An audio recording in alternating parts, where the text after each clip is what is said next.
permettre effectivement de donner les bons traitements à tout le monde. Alors, tout à l'heure, on a dit que décision de l'espace de conférence, mais la conférence sur les femmes et la science. Oui. L'objectif, des swings. Alors ça, je suis une femme, hein, je pense que ça se voit. Je suis une femme, je viens de la Kabylie.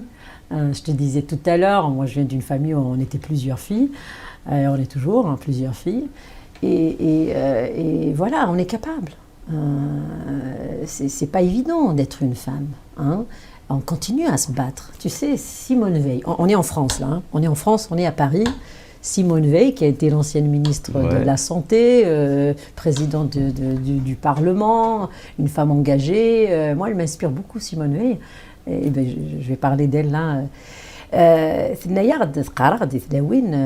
a acquis des droits. Elle dit on n'a pas acquis des droits. Elle dit on a des droits, mais ils ne sont pas acquis. Il suffit d'une crise économique, religieuse ou politique pour que tous les droits qu'on a aujourd'hui disparaissent. Et elle avait raison. Et ce n'est pas que les femmes. Je pense qu'aujourd'hui, on assiste à des choses autour de nous qui nous confirment qu'en 2023, certains acquis peuvent disparaître du jour au lendemain à cause de quelques crises. Hein, on le sait. Et je ne vais pas rentrer dans la politique. Hein, on le sait. Hein, en 2023, on est encore en train d'observer certains génocides aujourd'hui. Donc, la femme, et moi je suis une femme, il a fallu que je travaille plus fort que les autres. Il a fallu que je me batte plus que les autres. Il a fallu que je dors moins d'heures que les autres pour arracher des choses dans ma vie.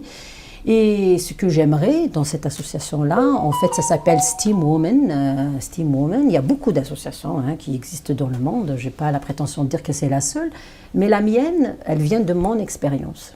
Je viens d'un tout petit village de Fort National. La détermination, le travail acharné, j'essaie d'atteindre des objectifs pour aider des patients au jour d'aujourd'hui. Ben, c'est un exemple. Il y a d'autres femmes qui pourraient faire la même chose. Il y a d'autres jeunes filles qui pourraient faire la même chose. Là, le groupe Aguirre Sahara Kaguinien, je suis la responsable, la PDG America, mais aussi je m'occupe de la francophonie. Ce qu'on fait, c'est qu'on va un peu partout, dans des villes, dans des pays, et on parle aux autres femmes pour les encourager, les empowerment, pour leur donner des outils, pour se supporter les unes des autres, pour aller de l'avant et servir tout simplement l'humanité, qu'on soit une femme ou pas. C'est effectivement mon objectif. Alors, regardez Barcelone, on va faire en Italie au mois de mars. Je travaille sur le projet américain, donc au Canada ou aux États-Unis.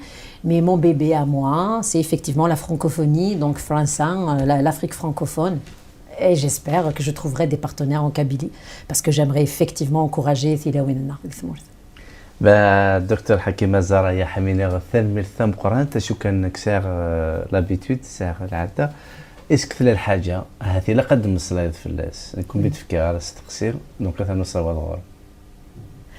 Alors, premièrement, je voudrais te dire merci de m'avoir donné cette occasion de venir ici. J'espère inspirer Thilawin. J'espère inspirer tout le monde. J'aimerais aussi dire à tout le monde de faire attention. Quand on voit des gens réussir à l'étranger, il faut y aller doucement pour le faire ailleurs, parce que il y a des choses qui me font moi pleurer souvent. C'est quand je vois SOS Méditerranée et quand je vois des gens mourir en Méditerranée, ça me touche, ça me fait pleurer. Alors je